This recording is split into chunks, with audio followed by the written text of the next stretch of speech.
so we're not attempting to read Wade.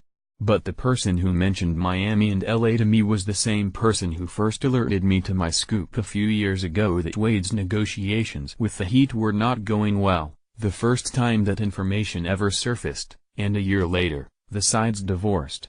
So food for thought. As Wins 940's Andy Slater reported, Wade's children are enrolled in a South Florida school this year, and the Heat certainly would consider a return. Report, Knicks not close on any Anthony deals yet, Kyrie Irving is officially a Boston Celtic.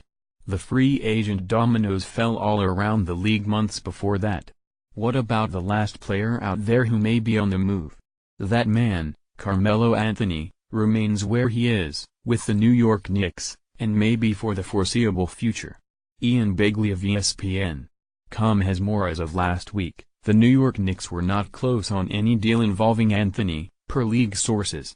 They've talked on and off with the Houston Rockets for much of the summer, but there's been no recent momentum toward a deal. The Knicks have told people around the league recently that Houston simply doesn't have anything that appeals to them. Could a third team's involvement change New York's thinking? Of course. ESPN's Adrian Wojnarowski reported last month that Houston was looking for a third team to make a trade work. The Milwaukee Bucks emerged as a potential third team at one point, per league sources, but there was no traction toward a deal. Milwaukee has been trying to shed salary, so, in all likelihood, the idea of taking back the remaining money on Ryan Anderson's contract, 3 years, $60 million, and a trade wasn't enticing. One name that came up in those, very, preliminary talks?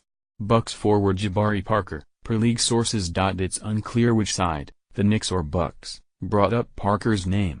What is clear is that Parker would have been part of an outgoing package that included a larger Bucks contract, such as John Henson's or Greg Monroe's. If that deal had come to fruition, the Knicks would have received the type of return they'd long hoped for in an Anthony trade, a young player on a below-market contract in Parker. Knicks president Steve Mills and GM Scott Perry remain set on getting some combination of a young player, draft pick or expiring contract back in any Anthony deal. So the smart money says that Anthony will be a Knick when training camp opens on September 25th. And you can bet that he won't be thrilled about that. The guess here is Anthony would rather run another possession in Phil Jackson's triangle offense than answer questions on media day about his uncertain Knicks future. If he participates in the NBA's traditional media day activities, Anthony would also have to take part in the production of promotional material, videos, pictures, in-house interviews, etc. for the Knicks. How's that for awkward? Members of the organization have subtly, and not so subtly, made it clear that Anthony isn't part of the future. Last month, the club published season ticket ads on social media and the team website featuring several different players. None of the ads included Anthony. There has been little contact between Anthony and members of the organization lately, per sources. Anthony's preference, as of late last month, remained to be traded. Whether that happens before the start of training camp is up to Mills and Perry. They have no interest, at this point, in negotiating a buyout with Anthony. He has 2 years and $44 million remaining on his contract. So how does this latest melodrama end?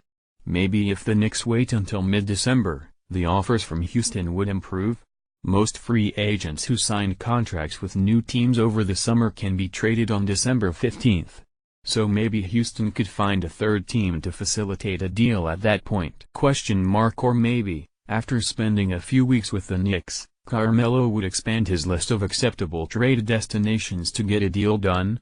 Green thinks Parker could be back sooner than expected. San Antonio Spurs guard Tony Parker, who ruptured his quadriceps tendon in the 2017 Western Conference Finals, was at first shooting for a January return to the lineup.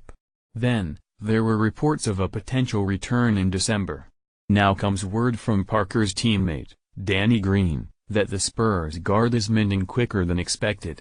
Jeff Garcia of NewsForza.com has more. Green touched on Parker's return with French site LCI and revealed number 9 might be back on the floor a lot earlier than most expect. He, Tony Parker, obviously had a tough injury last year, but he's recovering.